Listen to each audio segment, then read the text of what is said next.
Last weekend, the Ministry of Social Cohesion held meetings in Berbice to address concerns of citizens. Stasha Ramsaran reports. The Ministry of Social Cohesion recently held a train of meetings in Region 6 with the aim of outlining and addressing the various concerns that residents of the region had. Minister of Social Cohesion Amna Ali, along with a team from her ministry, attended two meetings on Sunday, hosted firstly at the Skeldon High School and later at the Guyana Teachers Union Hall in New Amsterdam. At the meetings, a number of persons posed questions to the minister about issues that were affecting the region. Is the ministry located? Second, where the ministry stands in relation to some of others. So within the structure, it's a structural location. Good.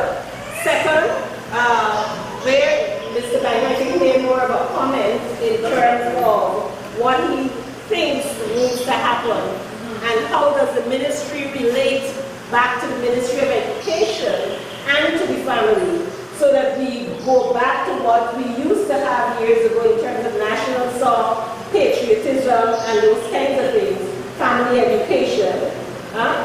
Another question that came forward is what is the role of the ministry as it relates to the Ethnic Relations Commission? How do they work together? How does the ministry relate to the judiciary? When you hear things of racial incitement at our level, whether it's community, national, how do we get those resolved? What is the role of the ministry in that? Another one that I heard, and I think I missed a part of your question, but it's the decentralization of the ministry. How will that work? And how, at the community level, do we get involved in the projects and so forth that the minister talked about? How do we make sure that we are a part of that process from the bottom up? Good? Thank you, Madam Chairperson, and thank you for that.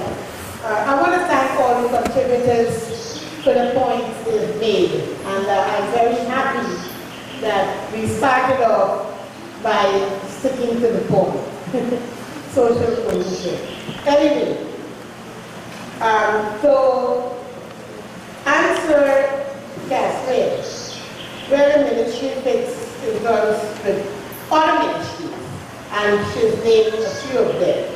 First of all, I want to say that this ministry cannot work in isolation.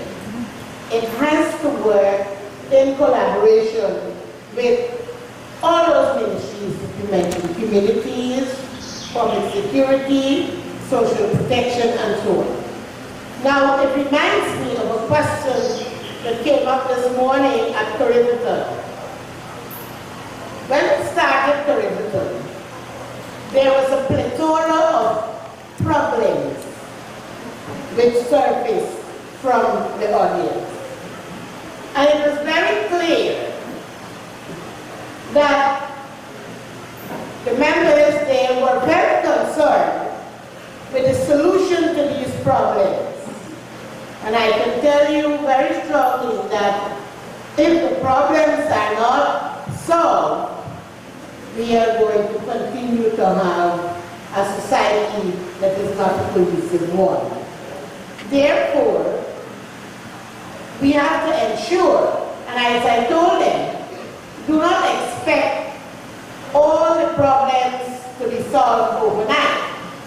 It is going to take time. It is going to be a gradual process. But we've got to look at them. But does the Ministry of Social Cohesion look at all the problems? No. There will be problems that crop up from agriculture, depending on the location, education, infrastructure, whatever. And therefore, we've got to have an interrelationship with these ministries in order to succeed. So, to answer your question, I will say, where this ministry sits, where those concerned, where those ministries are concerned, we have to have a working relationship. As a matter of fact, already, as I encounter difficulties in various communities, you try to have discussions with the relevant ministry and try to get it solved. Also present at the gathering was Member of Parliament Mr. Charandas Prasad, who assured those present that the issues that were raised would be forwarded to the relevant ministries so that solutions can be sought and implemented. What I would like to ask you, I've received several calls. Charandas, you're an MP and da. And that is quite true. I'm not going to run from that. I can't say I'm running from issues here. But what I would like you to do is put the complaints that you have in writing. Because if you catch me myself when I might be driving, or sometimes I'm running into court, my daughter just called me and said, I can't talk. Because I'm sitting right here. She's here, however. But put it in writing, and then I will deal with it. The minister has some forms she sent to us to address issues. Once I receive it, it doesn't go anywhere by the wayside. It goes directly to the ministry. And so, whichever minister is responsible, whatever area of complaints that you bring to me, I will take it up there. That is a promise. And Auntie, I'm not going to be like the Minister of Home Affairs that you mentioned. The minister knows him well, now that I mentioned the name from Canada. Now, I have a responsibility, and I think I took this on voluntarily. I intend to stand up to it. But I will say this in conclusion. This is not an APNU meeting. This is not a PPP or an AFC gathering. This is a government get-together. This is where you are looking to address issues that the government will help with. And this is not a government of the APNU or AFC people supporters. This is a government of the people of Guyana. I want to leave that with you. So the next meeting, grab some of them PPP people. Bring them. You know what? They didn't vote for us. That's fine. You wanted to vote next election for us, though. So let's start working on them from now.